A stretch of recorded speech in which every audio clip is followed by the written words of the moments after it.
Welcome to today's episode of Palliative Perspectives. Today we're welcoming Dr. Adrian Buncle, who is a co-founder of GV Hospice. He was on the Clinical Advisory Committee for some time and also a life member. And Dr. Paul O'Dwyer, who's also had a long partnership with GV Hospice from the Clinical Advisory Committee. He joined the Committee of Management as well on a couple of occasions and only recently stood down from that, but is still on our Clinical Governance Committee now. So welcome, Adrian and Paul. Thanks, Annie. So Adrian, I wanted to start with you. From my history looking, it looks like around 1987 that the concept of a community palliative care came about. How did you identify there was a need for that? Well, when I first came up here permanently in 1983, I was doing general medicine and I'd taken up a bit of an interest in oncology in the last few years that I was at St Vincent's, and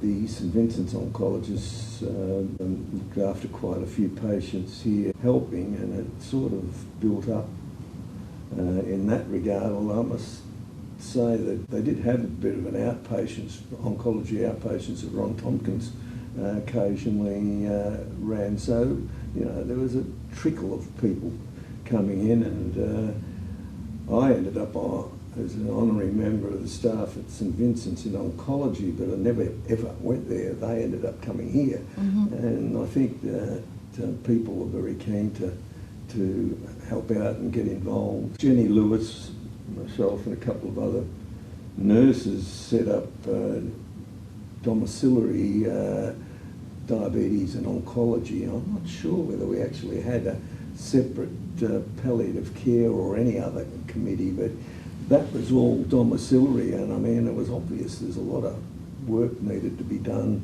out there, and they did a fantastic job. About 87 we were starting to get organised, mainly because one of the patients' family weren't entirely happy with the service that was provided here in her last days, and got the show on the road, but I've forgotten the name of Frank. He was the political arm. He was at the Department of Health. Yes. Frank, yep. Yeah. Can't remember his last name either. But he approached myself and Jenny, and that's really how that started. But we were only given some money to look into it for a year, but myself and Jenny had been doing that work for quite a while, so we didn't waste our time looking into the need. That was obviously there was a need, and so off we went. Health department weren't entirely happy with the way we did things, and that's where we brought in the army. And that was the hardest and the most skilled part of the hospice service. I never went to any of those meetings. I just looked after patients, and I got a flow of patients mainly because I was the one interested in oncology, and that's where most of the palliative care came from. Mm-hmm. You never had anybody sort of deteriorating at the pace that palliative care patients do. It was either sudden death or they had chronic illnesses, very chronic, and so hospice became mainly oncology. We had a lot of support from GPs. So in who those used to do it all, obviously. Was that hard to get them on board early, the GPs? Not that I was aware of. The patients were often referred to me by the GP, so they weren't worried about you stealing their patients or whatever else you might get concerned about, although it probably did get a bit too pushy with some of them. But the girls took care of most of that, and they were pretty good. Very good, very diplomatic. Yeah. I think there was a little bit of resistance initially. There were a few people who felt a bit threatened by their territory being encroached upon, or the doctor-patient relationship or whatever.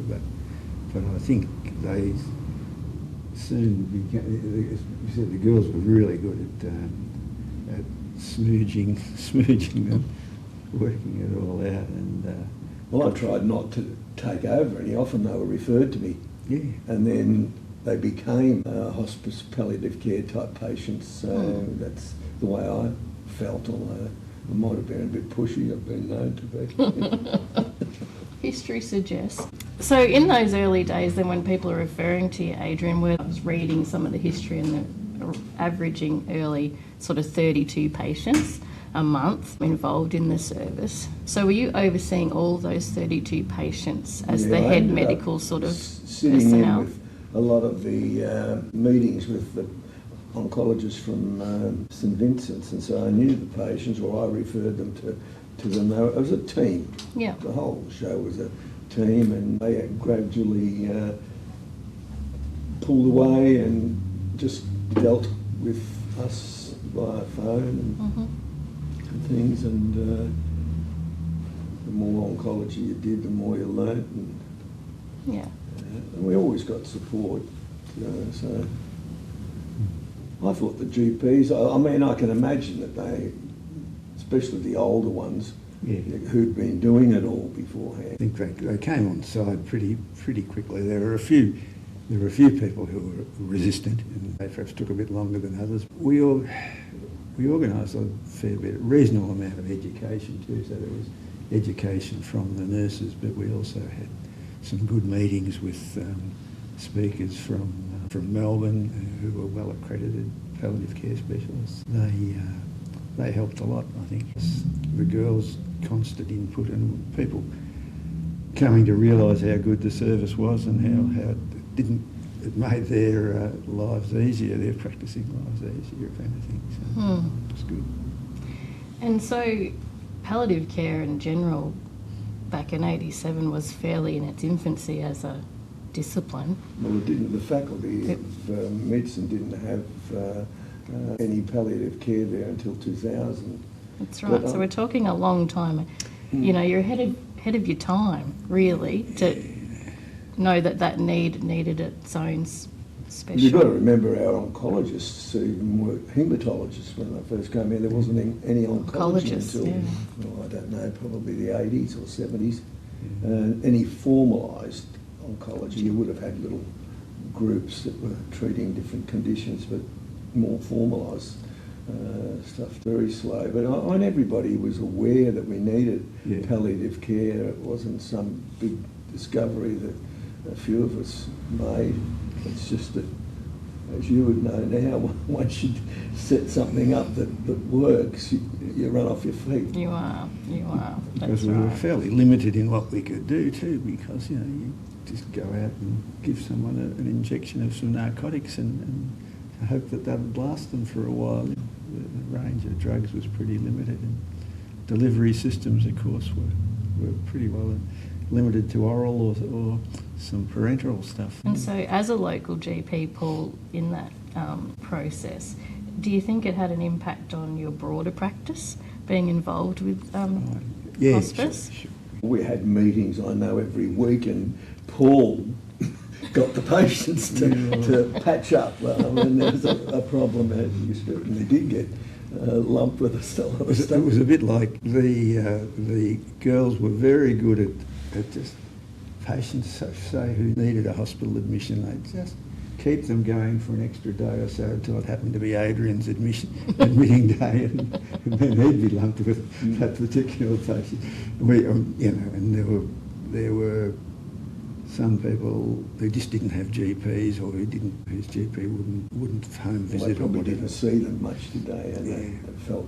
So I got to see a few of those. But sure did. So that was all sorted out at our Monday meetings, and the meetings we had with Adrian every Monday were terrific. So really good, very educational for me, I must say. And, we actually had them in the hospital too with the domiciliary oncology and diabetes. We met every Wednesday from about 1983.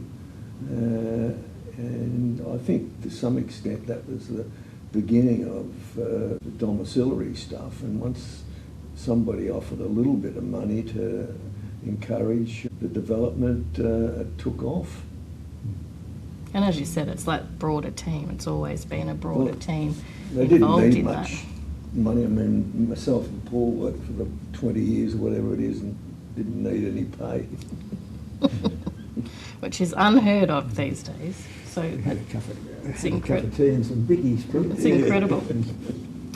It's incredible. So you had a committee working sort of alongside you. You're doing the medical side of things, and you had the team rallying to get more money and more funding Paul's the and link between the two. what have you. And fundraising was a big part of that. Fundraising was good, but fundraising was really sort of exemplifies the part the community had involved, because we organised this Murray Des Moines bike ride every year. It was, I think it raised something like $20,000, but I think I have that it raised over its time $300,000 for GV Hospice.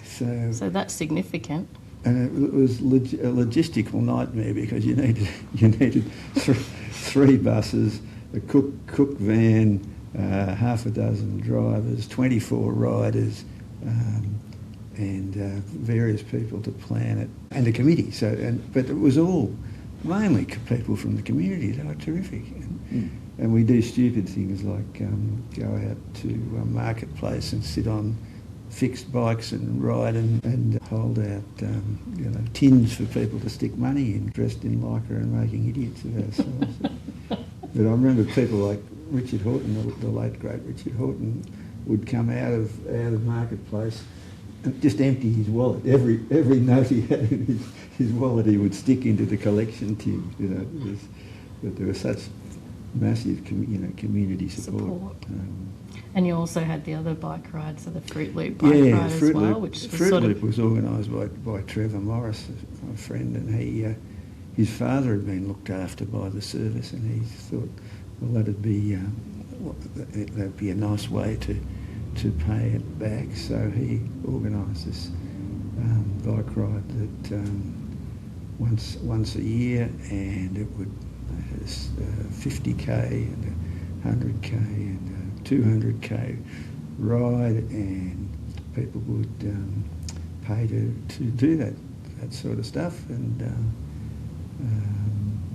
that was a really big fundraiser for 20 years or so. It was, and it raised over 400,000. Yeah, so yeah. both of those events alone have contributed significantly to the service. And once again, really huge community support for that. We had lots of, you had to bully people a little bit to get them to come along, but they would come and man corners, and the girls would occasionally ride too, and they'd always help out with the logistics. They were terrific. Is that one thing that surprised you, that the community has supported it and continue? I mean, we're 37 years on from its official establishment. Like, does it surprise you that the community's still so supportive? Well, I think it's people keep dying. Yeah, that's right. Well, it's the one surety of life. and everybody's got a story. Everybody's got a friend or a relative or someone that the service has looked after, and very positive thoughts about it. So that keeps it rolling, I'm sure. And I guess it gives them a little bit of ownership of the service too. Was that ever a worry for you when you were getting government funding on board? Soldiers probably did. I didn't. Yeah. I think we were happy just to get the money. Get the money, yeah. So you weren't ever worried that someone else might come and take this? I think it had a and life run? of its own. I think any government that pulled the rug from under us would get a bit of negative feedback. So I think some of that is a threat. Yeah. Because there were a lot of people, especially on the committee of management and our nursing staff, pretty independent people, and I think they would have. We're very proud of our independence, I think, and I think it would have been very difficult to pass over control. We've had various, I think, early days, the Hume region, we were under some pressure that they were a bit keen to run things, but I think it was always pretty well resisted, and I think the service functioned very well independently. So. And it's kept that autonomy all throughout. Yeah, I think so. Absolutely. And so when you think back, what do you think the community back then has actually received from starting this service? So you all knew there was a need, you understood that, but the community's obviously come on board and supported that. So what do you think were the key things that gave the community that response to get involved? I think it's the relatives were the ones we were looking after, and that's about all you needed, I think, really. Yeah, I think that it's just the continuing good feedback and good vibes that came from the service. Anything, people were very keen to pay back, you know, to give something back. The idea of, you know, people don't like hospitals, I think it's probably fair to say, and the fact that they're offered the option of being able to die at home, I think that resonated with a lot of people, having probably better deaths than they used to. I think that resonated with families too and friends. So in the earlier days, did you have many that you looked after domiciliary-wise in the community, but then had to go in for those last few days or end of life in the hospital? Not or was as that a much as rarity? now, I don't think. Maybe offer a bit more in the hospital, I'm not sure, in terms of pain relief and medications and equipment and stuff like that you need on a daily basis. It might be an attraction, but everybody seemed to be happy to be at home. I had both my parents in my home during their last days, with hospice girls looking after them. Yeah. Yeah. So really it's the key of their choice of where they wanted to die, isn't it? And being able to facilitate that for people. Yeah, I think so. Yeah. Is there We one? didn't have that much trouble getting beds in the early days. We seemed to have a little bit more control over things, but now you've got the bureaucrats in there that decide that you're not going to do that. Yeah, it's a bit harder these days to get the bed, that's for sure. What are you most proud of when you look back? I'm proud of the fact that we kept it going, the service going in those early days when there wasn't. Well, the patient's trust in you is probably the most positive. Yeah. I mean, I ran into two people in the supermarket this week. They were spouses of people who died, and I didn't remember their names, but I certainly recognised their faces, and I knew their history by the time I left the supermarket, and two of them both had cancer. And they'd spew the history out. And So you've had a consult in the supermarket? Still today. Yeah. But that even happens like today, the staff, you know, see so many people that they've touched in some way through their connection to hospice. But I think, as I said, just the fact that we did keep it going on a shoestring for those, and there were politicians wanted to close us down all the time, and their main argument seemed to be that, oh, yeah, it's a great system, it's a great model, but everybody else will want one if we keep it going. So can't have that. Our bucket's not that full, hey? Is that what they were saying? And again, that's where the community came in. And I mean, the Committee of Management over time has been very savvy and has had some great foresight as well. I mean, the building we're sitting in today is testament to that, isn't it? If you compare that to that there were a couple of little shacks that we started. I think there was one in Wellsford Street and the one behind pathology at the hospital. It was it was very, very basic indeed. They were just waiting to be knocked down, I think. But how important was it for you to be able to just go along and be caring for patients and know that you had this team going along beside you that was campaigning and you know, creating these other opportunities to add to the service that you'd created along the way? Yeah, I think it was great. I think they were great people to be around, and they were very capable people. They had a vision for the future and what was needed, and and certainly very good at fundraising sort of stuff. So no, felt very supported, I think. Adrian, what do you think? From what aspect, I really didn't have anything to do with the political side of it, or I wouldn't have been good for that component of it. All I wanted to do was look after patients, and I wanted to come to the country as a general physician, and you end up doing heaps of oncology palliative care because that's where a lot of the work is, and didn't have people coming to the country, physicians, and for quite a while. I knew that these guys were, they're like rabid dogs when they were getting into the politicians. I don't think many of them would want to take you guys on there. Very interesting. Went to a meeting. We had to go to meetings at Wangaratta with Rob Sands, and I used to go over there, and they would take us on. We were trying to get some money to do some regional work, and one of the bureaucrats came up with the comment, well, if people choose to live in places like Ngambia, then they shouldn't expect to have any sort of special services. As a Ngambia boy, you've got to put them straight, wouldn't you? Well, we did have a word on that. Goodness, yeah. But, I mean, we're still here. Yeah. 37 years on, so... I'll be getting rid of you now. Do you have any sort of funny or unexpected memories or things that you look back on that make you laugh?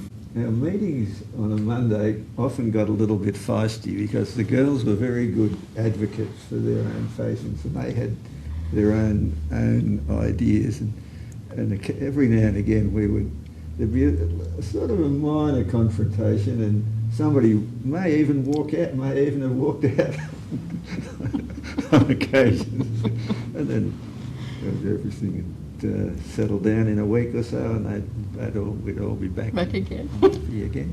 It was good. It was. But anybody, that had a tough week were able to share it and defuse the show, and that's really what it was. As long as we had enough people around the table that knew the details of the patient and where they were at, a lot of the rest of it was, well, you would have been at them. That's right. That's right. Yeah. I think the funniest things were probably the Christmas parties, but probably... That's probably a different rating. Yes. Yeah, to today's discussion. Yeah. If you were looking back, like if today you're sitting here and you think if we were establishing this service again, is there anything that you would do differently? We've come out with the best service there is, the way it is, so I can't think of anything, and as I said, I had no expertise in that field, and I'm very happy with looking after patients. Which is the key thing, isn't it? Yeah. And that's the thing about the service, it's keeping the patient at the centre of everything. And maybe the fact that it grew out of a community-based thing rather than having something imposed upon it, and as you said, gave the community some ownership of it. Maybe that's part of why it's been so successful. It's had that community basis and focus all the way through, and I don't know that you could have improved upon that. Could have had some more money, Well, heaps more.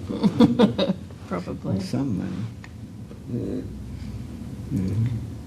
So it was Julie Poon who at one point went away and did some counselling courses and things to add to sort of some supportive care stuff for clients and families as well. How did you cope the years when you didn't really have that component to the service?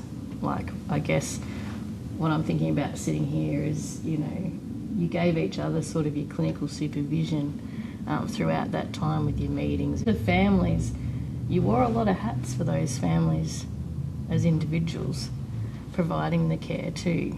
How did sort of branching that out to having someone that's specifically looking at that bereavement component strengthen the service? shoot from the hip a little bit, but if you're seeing thousands of patients a year, no matter whether they're dying or not, you learn a bit of that. People like special stuff, that's very important. We wouldn't pick that up at the drop of a hat. So I think that was very helpful. Mm. Yeah. I guess the girls did a lot of it, you know, with untrained or not, they were naturally empathic and experienced. I think that's the other thing. They were all very experienced Yeah, they girls. were. And I think they Brought a lot provided of skill to the roles. Yeah. A lot of unofficial counselling that was probably as effective as anybody else's about being formal. We did, as well as Julie, there were 2 or 3 paid counsellors over the years, or psychologists, I think, that who were good too, but it was probably slightly more formal. Mm-hmm. But the girls were great. Yeah, so it did bolster the service in general, being able to add those additional services as well. What do you think the region would have lost here if we didn't have this service come about? Some fly in, fly out palliative care people that probably run a clinic or a ward in the hospital. Very impersonal sort of stuff, I suspect. That's just how everything else has gone. Yeah. So it was the personal connection and the patient-centred care that really was the focus from the outset. I mean, because we did provide outreach services to places like Ngambie, who Yes, you did. It was still there when I drove through the other day. The fact that my antecedents in 1850 didn't think about the palliative care services when they selected land. Another matter. So how did you go with doing the outreach stuff on top of, I guess, sort of some of your more core stuff? You're consulting to like the Moira Shire. Well, we certainly didn't do any of the driving out there. The girls did that, and they consulted with the GPs there, and I think they were accepting of the service, but it was hard work. I think we weren't really staffed to do it. Totally. The girls did the best they could. We just helped out with some consulting, I think. And it seems to be the theme that in palliative care you do a lot with a little. Yeah. Which has been from the start right through. And again, we certainly wouldn't be the service we are today without that continued community support as well. Do you have any person that you think this wouldn't have been able to be achieved without? This bloke here, basically. I think Adrian provided the expertise that we really needed. I think it's a team. It's not anyone. But we were very fortunate with the staff that we had. The original nursing team were pretty tough nuts, weren't they, really? Yeah. Oh, yeah. But just No, we'll fix that. Yeah. Passionate. Advocates. Yeah. Jenny Lewis, unfortunately, medical problem that interfered with her speech. She would have been a force to be reckoned with if she really had full grasp of the language. Yeah. And was. And was. And was early on in the piece and quite pivotal to the start. Yeah. Well, I first met her in 1979 when I came to Marupna. And here's this, she looked like a little old lady to me then, up in a single room in the surgical ward, just having come back from the Alfred, I think, or maybe Prince Henry's, and she was running a little one-bed intensive care. And so she's the first one I sought out when I came back permanently. I wasn't wrong. No, you chose well. And I think there's like common themes there. That's the community, it's the team environment and ensuring that, you know, you've got a good team on board, which we're lucky to still have. And I really do think the culture that you created back then has has shone through.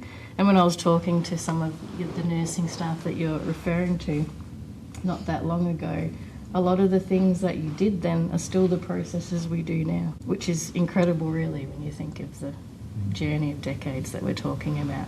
But those fundamental things remain the same. And I think that's what makes it so successful and something that we should all be proud of to be part of.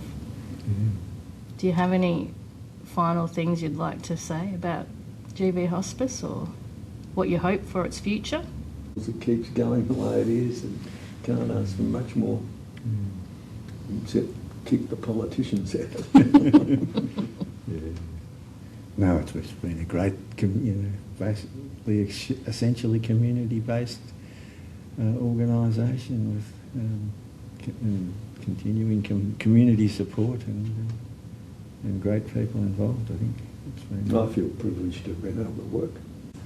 I was told by the medical superintendent when I came here initially I'd probably get 10 years of general medicine out of Menzies, it was. He wasn't a bad bloke. I think the relationships with heads of the hospital hasn't been quite as good since. But I've had 50 years. Incredible. But it all gets a bit much work-wise to stay in general medicine. You would have found the same in general practice. You start off, maybe the scope's smaller and you've got better brain power, but as time goes on, it becomes a bit harder. I thought I might end up, after I got the fellowship in palliative care in the year 2000, I thought it'd be a good thing to retire on. Too much work in general medicine to do any of that. And it became all behind computers and sitting in rooms and stuff like that. And, well, that's how the whole medicine's gone, and I'm out the door, thanks.